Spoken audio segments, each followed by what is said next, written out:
നമ്മൾ കുട്ടികളെ പീഡിയാട്രിഷ്യൻ്റെ അടുത്തേക്ക് പോകുമ്പോൾ അവരെ ഗ്രോത്ത് കറക്റ്റ് ആണോ എന്ന് നോക്കാൻ വേണ്ടിയിട്ട് ഡോക്ടേഴ്സ് ഹെഡ് സർക്കംഫറൻസ് നോക്കണ കാണാം, പിന്നെ നമ്മുടെ ലെങ്ത് നോക്കണ കാണാം, പിന്നെ വെയിറ്റ് നോക്കുന്നത് കാണാം.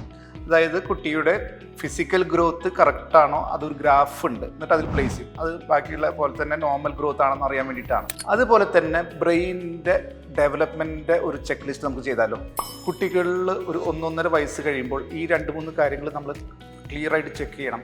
കുട്ടികൾ നമ്മളോട് കമ്മ്യൂണിക്കേറ്റ് ചെയ്യാൻ അല്ലെങ്കിൽ ആശയവിനിമയം ചെയ്യാൻ ശ്രമിക്കുന്നുണ്ടോ, കണ്ണുകളോട് സംസാരിക്കുന്നുണ്ടാവുന്നുണ്ടോ, നമ്മൾ സ്നേഹം കാണിക്കുന്നുണ്ടോ, ഒരു ഇമോഷൻ ഹഗ് ചെയ്യുക.